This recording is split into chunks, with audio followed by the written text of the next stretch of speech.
million. Already there is underemployment, particularly amongst young people. But the issue is, can there be more job creation, or will they have to continue with what so many of them do now, which is what they call getting by? And the slide below will show you what that means. And particularly looking at that 30% sort of in the middle, that so many of the young people have more than one paid job and possibly more than one of their own income schemes. And that's how they get by. And the things that aren't really mentioned on there, because that is about employment really, there is also the caring number of people actually engage in their families and so on. So they're mixing and matching what they do to get by, and that's what they say about it. Now, this analysis that I'm showing came from the work we did with Restless Development, an international youth NGO. And from the survey we did with them, we had 200 young people answer. And what they say is that getting by is not only very precarious, changing all the time. It's often very poor working conditions. It's not what people want. So getting by does what it says it does.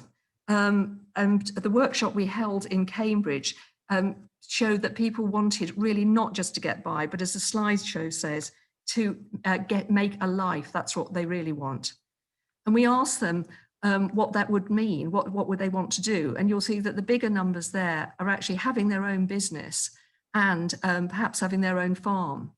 And what they're saying to us is that it's so much better to have control over your own life and by actually owning your own business and so on. But realistically, how many of those young people really are going to have that? Their energy and enterprise and hard work is all there. But the question is how we make it possible for young people. Now, as it says, it's not just about money.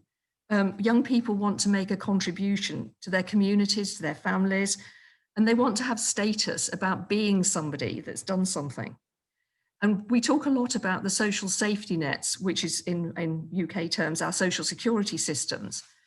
And we even talk about a big discussion globally about universal basic income. Now, we may need those things, but that's not going to solve the whole problem. That issue about young people wanting to work and wanting to make a difference. Now, there has been work about how we move on this. The UN particularly, the International Labour Organization and World Bank and some major foundations have invested in how to make jobs, create jobs for young people, or how they can even create their own jobs. These have usually been with a focus on entrepreneurship, the training for that and startup. Now, in its own right, in a particular place, that has been helpful. But the problem is that not all young people want to be entrepreneurs or have the aptitude for doing it. So it's a useful way to go forward, but I think everybody is now clear who's working on this, that this is not the panacea, even if that's some of what they would like. So we asked the young people who were with us in Cambridge for our workshop what the barriers were for them to get work. And this is the first of 3 video clips coming up from that workshop where they just give their own voice to what they want.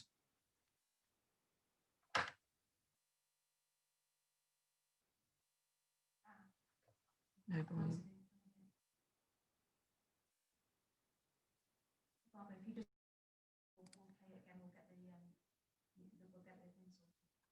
Yeah, sorry, the noise has not come on with the video. We'll get that sorted. I'm not quite sure whether we're going back to replay or going on to the slide. It's on the next bit though, that's the trouble.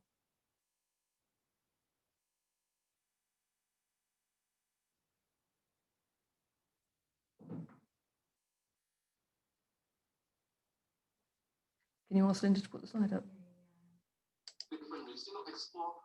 Ah, here we come. The video's now live, I hope. Despite being from the Caribbean, we need some volume. For example, Africa, even South Asia as well. Because, for example, recent studies by the African Development Bank showed that climate change in Africa has already led to an annual decrease in GDP in the region of about 1.4% annually.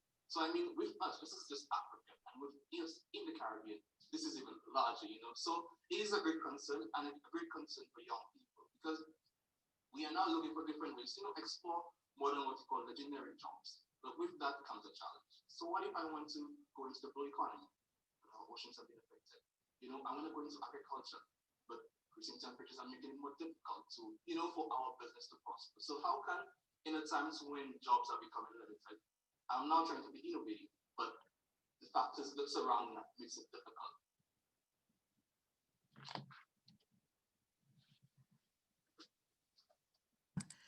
Yeah, I'm sorry about that. We're working on getting the volume up for the two other videos that we've got here. But here is the slide that really shows that some of the issues that young people face, that they and they tell us that. The biggest one is, of course, that there are few opportunities available, but they also talk about not having enough money to travel to them or to invest in them or whatever. And they also say they don't have the right skills for this. And perhaps most of all, they also feel they don't have the right networks and the right links to get jobs. So they're the things that the young people say to us. Beyond asking the barriers, we also asked them what they thought was needed. And on the demand side, and by that I mean the need for labour, they talked about subsidised employment, reform and change in the labour market, inclusive growth and government investment. They also wanted work to be decent. And what I mean by that is with proper wages, hours and benefits, and sustainable with minimum standards. Now, last year when we held our workshop, the things that they were asking for might have seemed a bit pie in the sky. But interestingly, of course, after COVID, or we hope after COVID, but even currently with COVID, governments are putting huge financial investment into their economies. And that really does give us the opportunity to use that investment to make sure that the things that the work that young people need, is really coming through. But of course, that requires everyone, including all of the youth movement, to press governments to really look at what we're doing about jobs for young people. They also want the value of their work, their unpaid work, to be recognised. And that, of course, is that affects women particularly. If you like, on the supply side, that's young people having the ability to meet the skills needed.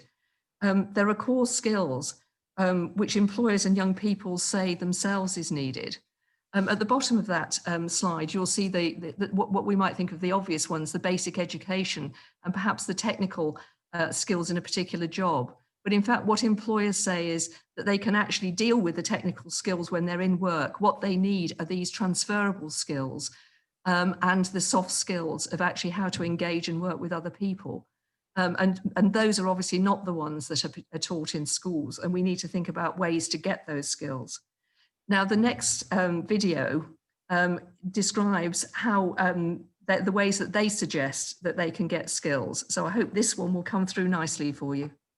There are different categories of young people in Africa. Not every young person in Africa is meant to start a business. In terms of financial challenges, young people in Africa are tackling getting by this challenge either by being attached to a master craft person or learning a trade under someone. So they are taking up internship opportunities without pay because they are going to learn skills. And skills can be a capital factor in starting a business. When you are starting a business in Africa, you need guidance. When young people are not being guided with business coaching services or business development services, the risks of using their capital to solve issues are always high, either to pay school fees or either to buy food to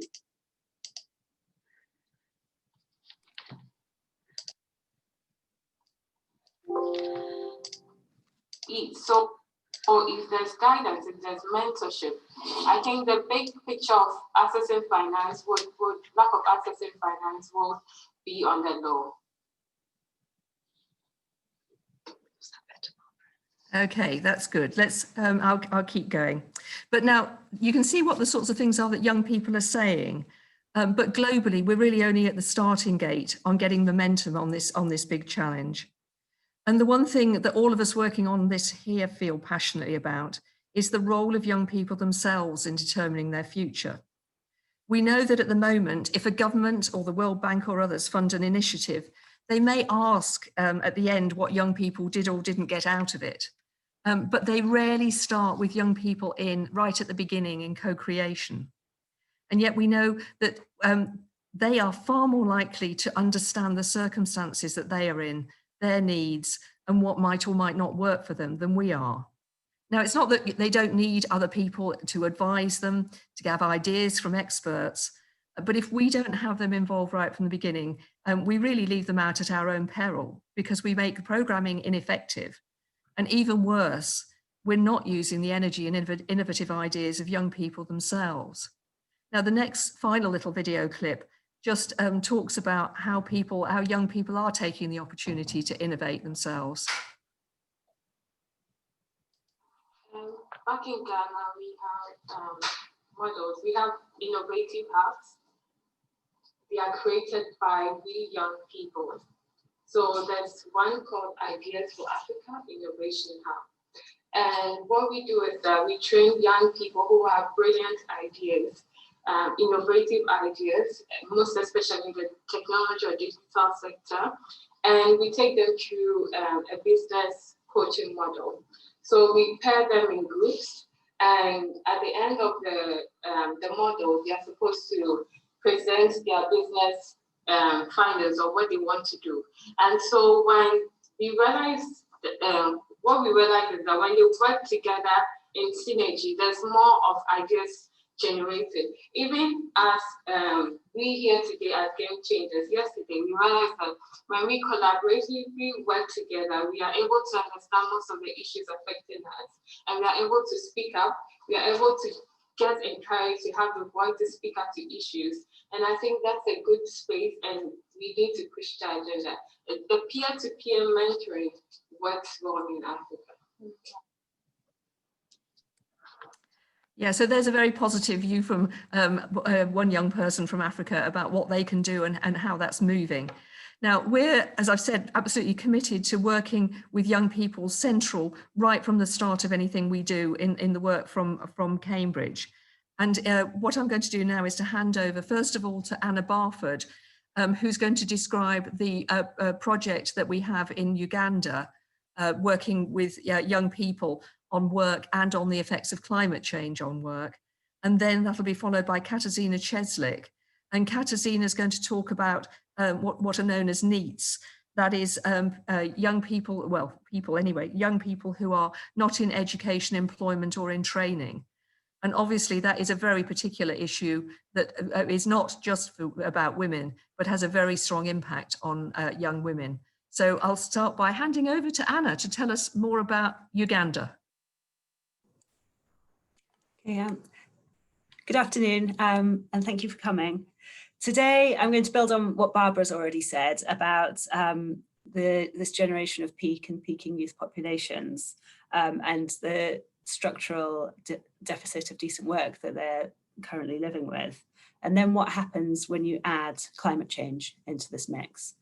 And I just wanted to start by showing you this really, what I think is a very striking geographical overlap between the places, this graph will be familiar, the places in the world where youth populations are so high and in many African countries also continuing to grow, and the places which are most vulnerable to some of the kind of worst impacts of climate change. So here I've used food insecurity, which is induced by climate change, as one measure of many measures that we could look at to see where the vulnerability to climate change lies. But my key point from this slide is about how, when you look at this, you see that the regions of the world where the kind of highest food insecurity induced by climate change are Africa, Asia, and then parts of, kind of Northern South America and Central America are the places where it's worst, and that's exactly the same places. So, how are we going to look at this? Linda, could you change the slide, please? So, rather than look at the entire world, we've decided that we're looking at projects focusing in Uganda in 2 regions, and we're working in Jinja, which is near Lake Victoria, and then Karamoja, which is kind of in the north. It's much drier and it's a pastoralist region. In collaboration with Restless Development Uganda, which is a part of a large youth NGO, and Makerere University, which is one of the leading universities in Uganda, and also funded by the British Academy. we are trying to understand more about, firstly, what's really going on with youth livelihoods. How are they making a living? How are they getting by? And we're trying to use a much broader definition of work than many people often use. So not just looking at paid work and not just looking at formal work, because by doing that, you miss out a huge amount of labour, and especially the labour done by young women when it comes to domestic work and care work, because they are still often the ones who carry the largest burden in this area. And then on top of this kind of portfolio, informal, domestic care work combination that people do, what happens when you layer onto that climate change, and how are people experiencing climate change as it starts to unsettle some of the foundations upon which their livelihoods are based? Another thing that we're interested in this research is also to find out what solutions would young people propose, or what solutions are they already using to address this. So what can we learn from young people about what the agenda is going forward, and what do they want to see? So to do this, we're using a youth-led research approach, which has really been pioneered by Restless Development. And the idea of it is that we look at that we make sure that young people are absolutely engaged in the research process at every single key stage. So in terms of defining the topic, in terms of designing the research tool, collecting data, doing the analysis, communicating results, and also holding people to account with that evidence going forwards, having made policy requests or recommendations, making sure that this actually leads to something and not simply stopping at a journal publication. There's several reasons for doing this. You get more relevant research because you are getting real kind of experience and advice from people who are experiencing these challenges on the ground as you're defining and explaining and setting out your research. You can do better research because the people who are collecting the data are actually part of the communities that they're researching, and they've got better access to people, they speak the right language, and they've got a better cultural understanding of the context they're working in. It's also empowering for young people. Not only do they get trained in an array of different research skills, they're also driving the process and working alongside experienced researchers to kind of really create something together. And their views and inputs are really kind of highlighted as one of the key benefits of the work. And lastly, it's empowering because it can also help accountability, like I mentioned before. So I'll just use the last few moments of this talk just to highlight a few of the initial findings. We're 6 months into a 21-month project, so we're just starting to scratch the surface and get some interesting findings coming back. Young people are seeing more flooding and more drought, and either having too much or too little water is problematic. There's also a problem with increased wind in these areas, which is causing damage. And then disrupted seasonality. So all these things, as you might imagine, directly hit upon the agricultural livelihoods that young people are doing. And maybe less intuitively, it also impacts other sectors as well, like other places within that agricultural supply chain. For example, food processing or food sales, food transport are also affected, as well as in other sectors where demand is affected or prices might be affected in a kind of less direct way. One thing that we didn't expect to find, and we've already been interested in, is that young people have got huge amounts of anxiety about this. They're really worried about what's going to happen. You saw from the graph I showed before, that's one scenario. We have all these different climate change scenarios, but we don't know really how it's going to affect people in a tangible way in their everyday lives. And so there's a lot of uncertainty for them to handle and to respond to. And what they were asking for when we said, what do you want, is they want more training. They want training to learn how to adapt their livelihoods and their approaches to be better equipped to respond to climate change. So these are just our initial findings. We really look forward to sharing results as they come through. And we're really hoping to be able to contribute some of these findings also to the COP26 meeting, which was postponed from this year. I'll wrap up now and I'll hand over to Katarzyna and thank you.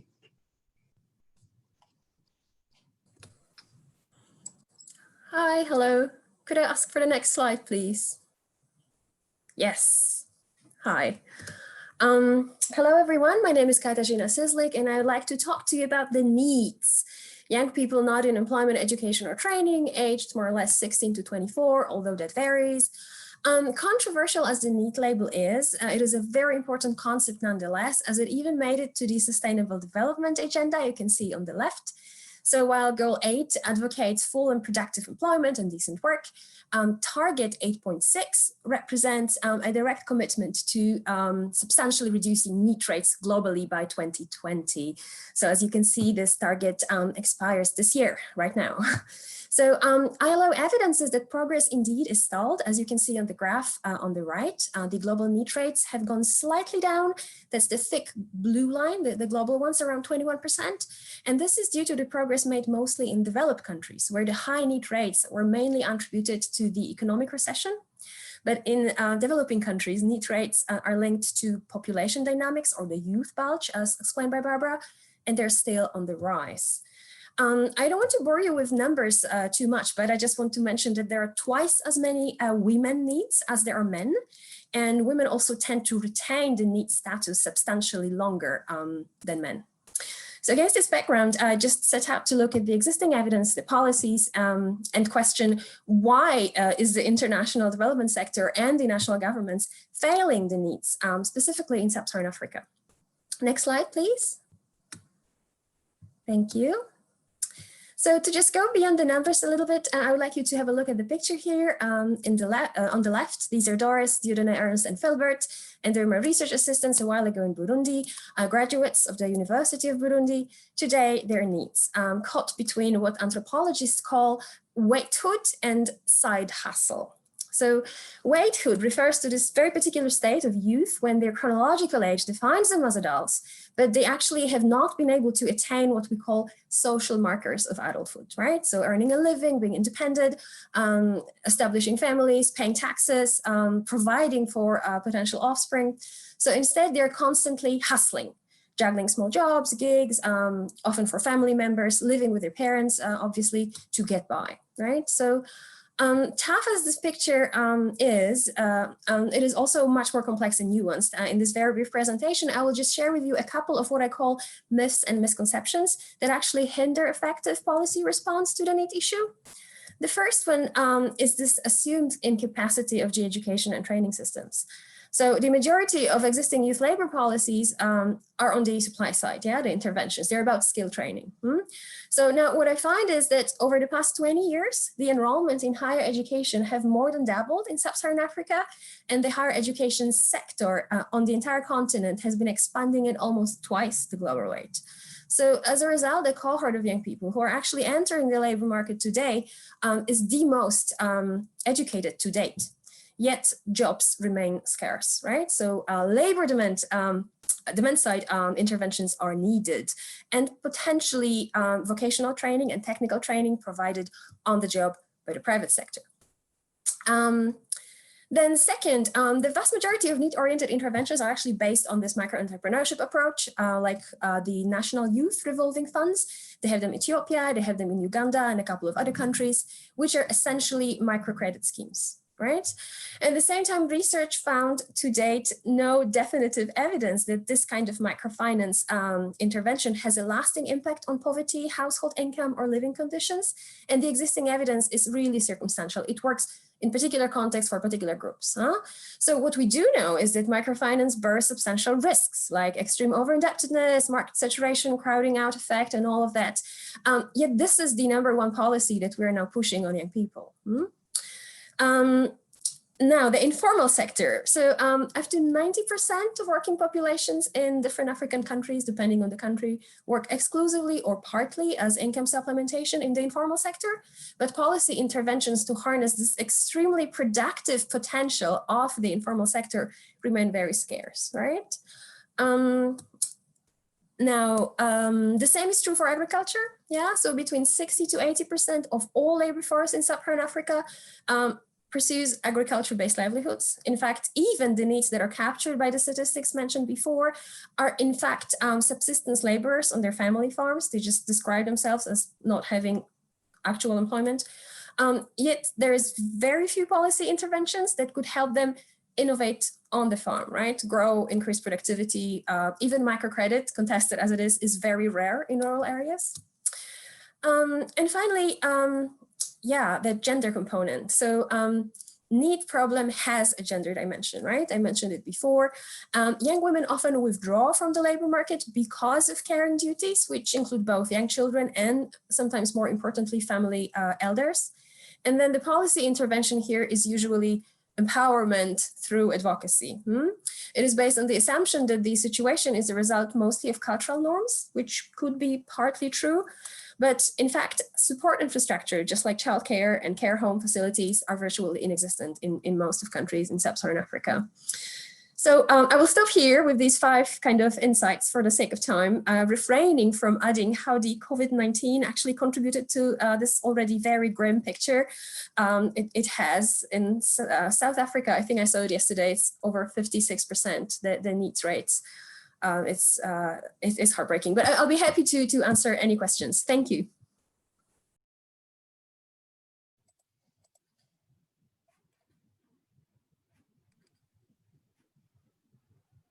Well, thank you to all of our speakers a great deal. And I think we can stop sharing the slides, and then I can have the speakers, I'll give you all video back so we can see you. And we've had 1 or 2 questions through the chat, but I invite you all, if you want to send some questions, either through the chat or in the Q&A section. I've got a few myself, but what I'd like to start with is a question that came through from Rachel Beck, and she commented on the problem of unpaid internships, and that being a barrier to people from the global south taking part, having experiences that would lead them into productive or other sorts of work, because there's a requirement for paying your own way with healthcare or paying your own way in your cost of living. And I wondered if the panelists had any comment on the issue of unpaid internships for young people in the global south. Anna, did you want to say something about? Well, thank you, Fiona. So I think it's a really interesting question. It's just something that I'd like to say that the International Labour Organization, who I guess are kind of probably leaders on this in many ways, because their whole interest is about work, insufficient work, and how to create decent work. And they've had a whole work stream focusing particularly on this question about what's happening with young people. And they do offer paid internships, at least at their headquarters. And as far as I understand, the World Health Organization also offer paid internships. So some pockets of the UN, I understand, are actually doing this and doing it well. Some time ago, I myself did an internship at the World Health Organization. And when I did it, I was quite quick to notice that so many of the others doing the internships were also European or American, Canadian. And the reason, I think, is not just the payment, although the payment's really important. There was also this question of health insurance. And if you didn't have health insurance, then also it wasn't possible for someone to come over, because the risks associated with potentially getting ill and not having insurance in Europe were an additional consideration. But I think the positive thing is that some organizations are kind of moving in the right direction. And I think it's for organizations like the UN and other leading organizations to really kind of show best practice and how this can be done. And it's for those of us who are already in positions to make those decisions about how things are set up and how they run, to look at our own practices and think, are we doing this in an equitable way? And that will definitely have impacts for young people coming from low income countries. It will also have impacts for poor people from rich countries as well, to be able to access the same opportunities. I think Katarzyna also had something to say on this as well, so maybe. Yes, in fact, I'm feeling I'm much more critical of the way in which things are run, both by the UN, but also within the entire development sector. In fact, the problem extends much beyond development, giant organizations. It includes also NGOs, right? Where very often managerial positions are reserved for either people from the US, Northern Europe, or potentially for those local people who have degrees, from the West, which is a huge problem that actually sparked this entire let's decolonize the development sector debate. And I think it is much needed and much overdue. So far, to my knowledge, it is just a debate, but let's hope that tangible action will actually follow. Can I just add in that? I think we talked about the big organisations, but the internship issue, I think particularly in the South, is a whole load of small organisations and what they're doing. And that's what, the woman from Africa who was speaking on that video who talks about, that they do see an enormous opportunity through internships, but they are often through small organisations who find it difficult to pay them. And they're willing to take that because they are getting by through their other bits and pieces that they're doing, and regard it themselves as something, it is really the training that, and it's both, obviously, as it is in our countries too, it's the training you get, but also being around and being known and the networking, really. So I think we have to see it, it's not right, but it's a bit different, I think, in the global South, particularly in the, in the poorest areas as to what they're doing. And we just have to think what those young people want and how we can make it happen, because you can't knock all those jobs out that might be internships, because many of those companies and organizations won't be able to pay them, basically. So it's a real conundrum, I think, actually, not at there's organization, I mean, WHO and other places, I mean, absolutely should pay, but it's really difficult to see quite how you bring that off in big numbers in the global South. So there was a question that came in through the chat about the impact of population growth on these issues and whether that's affecting it or what you anticipate about that issue. I don't know if Anna, you want to come in first on that? Sorry, Fiona, I didn't see the question. Is the question? So the question is there an elephant? Is it the elephant in the room? Is population growth the driver behind this, or is it, or should we be doing something about it? Where does that fit into the what's behind these issues? Sure, great question. Yeah, of course, population growth that was kind of one of the parts of Barbara's talk. She's saying how it's already a problem. There's already not enough jobs, but then when there's more this population momentum, as young people have more young children, and the population continues to grow, and it takes on a kind of an energy and itself. We've got negative population momentum here because old people and in our aging population don't have children so much, so we've got a population momentum to decline. But in countries where there's a large youth population, the population momentum is set to increase. And certainly if you have more and more young people entering the labour market and there already aren't enough jobs, the numbers don't add up. So that is one of the structural challenges. But we're very clear to say that young people aren't the problem. We would not say that, because in some countries, in some contexts, actually, there's this idea of the demographic dividend. So this argument that actually, and this is what South Korea did very well, if you've got when they had their peak youth population, actually they were extremely effective at providing good work opportunities, good training and good opportunities. And it actually led to kind of a massive rapid economic development in that country. And I think that's what so many countries who are at or approaching peak youth are hoping would be possible for them, that it is an opportunity for rapid development, because this young population who may not have responsibilities and dependence yet, this term, the dependency ratio. So how many people have you got who can work compared to how many people you've got who are depending on the people who are working within a society.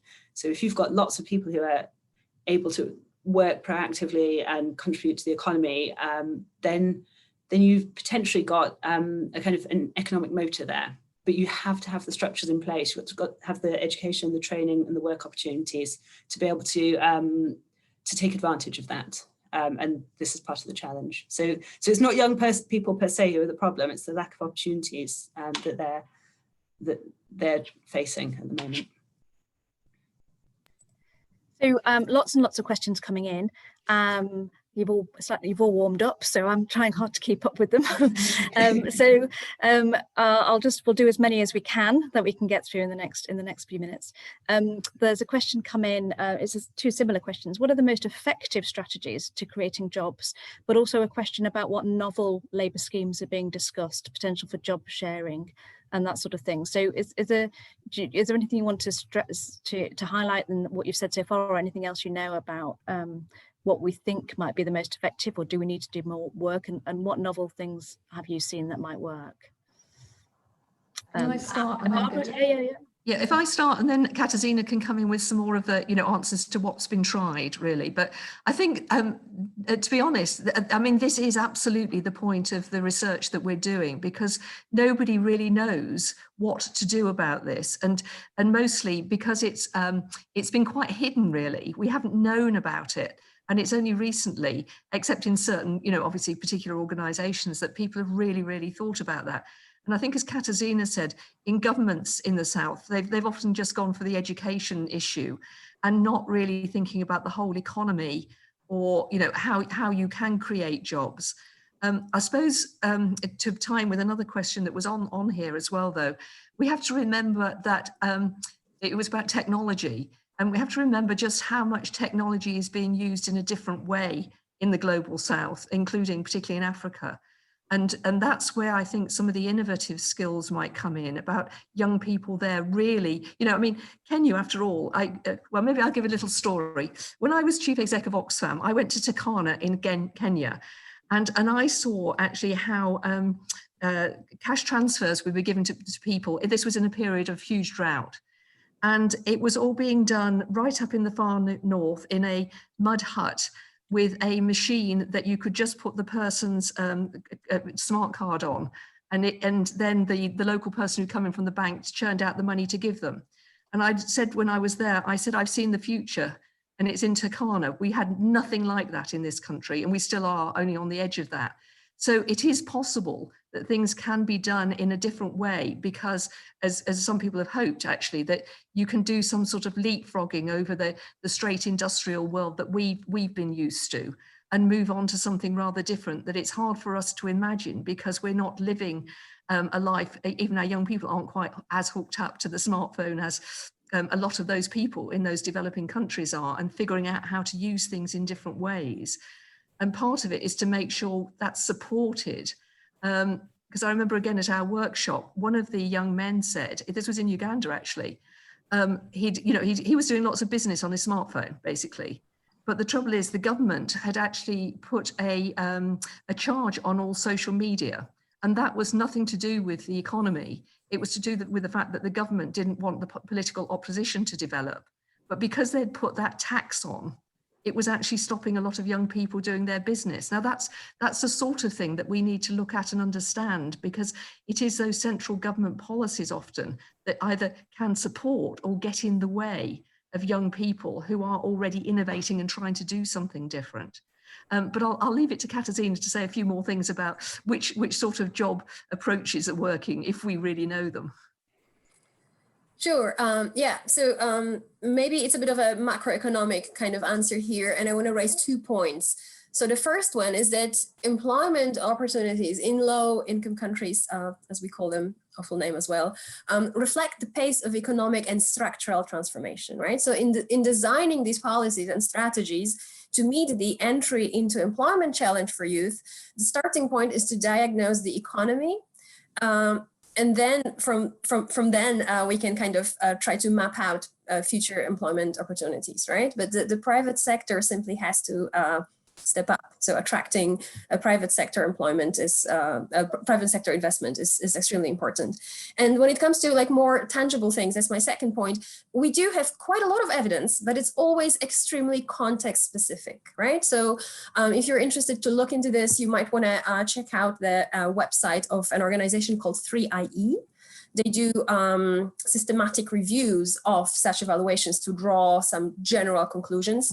Louise Fox from the World Bank is doing most of the work on the topic, but different things work in different places, right? There is some evidence that subsidization for employers to hire trainees works in some contexts. Microfinance also works in different contexts. So there is no across the board answer here as of yet. Thank you. There have been a couple of questions coming in about the impact of COVID, actually, and what we know is happening regarding closing down, things that were emerging or changing what those opportunities are. Do you want to say a little bit about that, Katarzyna? Yeah, absolutely. I'm actually just starting a project with Center for Financial Regulation and Inclusion in South Africa that is looking at exactly that, right? So the biggest phenomenon has to do with the lockdown or standing still and the movement or mass internal migration, right? So in sub-Saharan Africa, 6 million people moved from urban areas back to their home villages because they did not have any livelihood options. And of course, the young people are the hardest hits, right? So we call it reverse urbanization or urbanization in reverse, right? Because now, of course, these population will increase the pressure on land, and food insecurity in rural areas is bound to emerge as a big topic. So yes, they are the hardest hit. The number one strategy is to simply go back to the home village. But then, of course, the consequences of this will also be dire. Thank you, Katarzyna. If Barbara doesn't want to add anything about that, I'll move on to another question. I'm bringing some threads together that have come through different questions. There are questions about the impact of investment from wealthy countries such as China into various countries in the global south, and whether they are creating job opportunities and wealth for those original countries and then their citizens, i.e. bringing Chinese people in to deliver projects, or whether it would genuinely create job opportunities for people in those countries. And actually how that contrasts with opportunities to build domestic sectors for young people in those countries to go into. Is that really a big issue, or is it being balanced? I don't know if Anna wants to, who wishes to say something in response to that, Anna? Well, I think this question about building domestic industry is really an important one, and it's something that Hajun Chang, who's in the economics department here in Cambridge, has worked on a lot, and he's written a lovely book called Kicking Away the Ladder, and it's all about how the protectionist policies that today's wealthy countries use to protect their own nascent industries so that they could develop and strengthen and grow are policies which are not available today's to countries hoping to make that same transition today, because they're actually blocked by the countries who are wealthy. So he calls it kicking away the ladder, because the way that the wealthy countries made their own economic development is being denied to other countries. So this idea that, you know, it's so important to kind of build local businesses goes back to Katarzyna's point about the importance of business being involved. But if there's an artificial stunting of people's domestic businesses that prevents them from kind of going to scale, and it's something we've talked about a bit. You know, you might have lots of small businesses, but it's those kind of medium and larger size businesses that you really need to develop to kind of have a large scale increase in the number of jobs available, which is what we need. It's not small numbers of jobs around the edges we're talking about. We're talking about a kind of a major shift in the number of jobs and the labour market demand. So I think if something could be done at that kind of policy level to support domestic business, I think that would be a really valuable thing to do. But I'm sure Katarzyna and Barbara might have something to add to that as well. Yeah, I was just going to add on, going back to the China point, because it is into several of the questions. And many people in Africa are very concerned that, as you've rightly said, some of you, that when Chinese investment comes in, it is often Chinese workers that are brought in huge numbers, really. And it doesn't necessarily create jobs. And I think that it's a real worry and you can understand the issue that governments are wanting the sorts of infrastructure that China is wanting to put in place, railways or ports and so on. They want all that. But somehow they haven't negotiated very hard on how is that going to be done and how can we use it as a way to develop our own jobs and young people for those jobs actually in the country. And perhaps that is, well, it is definitely a place where I know a lot of NGOs are really lobbying to see if that can't be changed so there is more employment created by China's investment in Africa. And obviously it's investing because a lot of what it's looking for is raw materials basically to go back to China. But it is putting in a lot of good infrastructure, so which ought to be another means of creating more jobs, more movement of goods and services and so on. But that requires their governments, I think, standing up and really having some serious, much stronger negotiations with China about it. Anna or Katarzyna, do you want to come in on international investment into the global south, or I can take the next question. Next question. Yeah. Oh, no, you want to say something, Katarzyna? No, just to mention that indeed a lot of Chinese companies, in particular in Africa, were accused of bringing their own labor, but this is changing, especially with these big government bids that more often are starting to include this local employment component or other kind of giving back to the community infrastructure development components there. Yeah, so it's happening, though slowly. Okay, thank you. There is a question about whether the population growth is driving migration patterns that are changing where young people want to work, and whether that's come up in any of the research so far, whether it's driving migration and how far is it driving that migration. Anna? Sure, I'd like to talk about that. It's we've had a long, obviously there's lots of different drivers of migration, and we've seen that conflict is, going back to my talk, climate changes as well, but that search for work is driving a lot of migration. If there's no opportunities, imagine you've got, you're motivated, you're interested, you want to make a life for yourself, and there's no opportunities where you live. It seems like a perfectly rational thing to do to move to seek work elsewhere. And on these kind of port towns in northern Morocco, where people have travelled across Africa, often young men have travelled across Africa with the hope of arriving in Europe to get the chance to do a job and learn skills, new skills, and make a life for themselves, which is something that there's often this kind of very critical attitude towards young people seeking to do that, seeking to move for work. The word economic migrant isn't always said in such a nice way, but actually, it's a very rational response for people to move and seek work. It's not something that between us we're working specifically on at the moment, but I think it's an absolutely relevant thing to look at. So yeah, it's definitely part of this issue. And I think for me, the key thing is not that migration per se is a problem, but that people should ideally not feel like they need to move to make a life for themselves. But also, of course, when you arrive, if someone's lucky enough to make that crossing and to arrive in Europe, the opportunities available to them are very often not as good as they might have been anticipated or hoped for. So that's the problematic aspect of it, I'd say. Just to add to that, what we do know quite a lot is that the people who are wanting to migrate are often the more educated. In fact, the poorest of the poor, are just coping with day to day.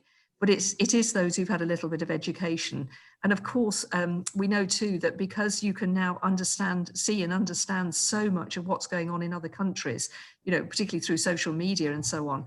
There's much more sense of a connection that you ought to be able to get there and do those things as well.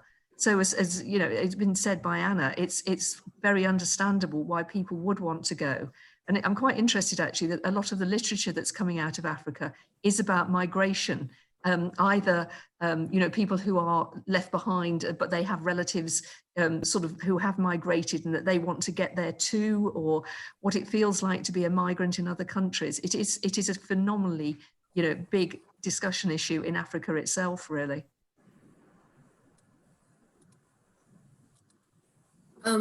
if there's time to just add on that with like an overview of some of the trends. So what we do know, there's a nice report released just last year, is that most of the migrants come from the same countries, the ones that leave Africa. So this is more driven by, in fact, actual insecurity and violent conflict than it is by the youth bulge. In fact, between the years more or less 2005 and 2017, the youth migrant population out of Africa has decreased slightly, while there are more migrants that are between the ages 35 to 65. So that's something we know. We also know that female migration is increasing, especially within the African continent. So there are more and more women actually making these choices, if that's kind of adding to the picture. Thank you. So we only have a couple of minutes, so I just want to thank our panelists for sharing this this really fascinating work, and for everybody for your great questions. Anna's already shared one link to where you can find reports about the work that's been done so far and follow what happens next. We have recorded this session, and we will let attendees know where to find that recording in collaboration. And Katarzyna's COVID series are listed. Where are they, Katarzyna? Where would they find your COVID series? It's also in the chat. So the link is already in the chat. This is a seminar series that's been running throughout September called Geographies of Work in the Pandemics and Beyond. We've already had 3 sessions, but the last one is actually this Monday. In fact, today is the last day to register. We might be already overbooked, but it's worth checking out.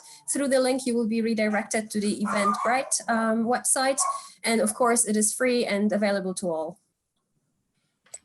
Thanks so much. So hopefully those who are very interested in that will have picked it up from the chat. I'm going to end the session. I hope you'll all join me in thanking, thunderous applause, standing ovation. Thank you to the panelists. Thank you very much. Thank you to everyone who joined. We will send round a note of where you can see the recording and links to any of the relevant ongoing projects. I will take a moment to let you all send in your thanks on the chat if you wish. There is a Q&A that came in. My chat is blank. Sorry about that, Patricia, but good. Thanks so much. I'm going to end this session, and thank you very much to everyone for joining us. Thank you. Bye-bye.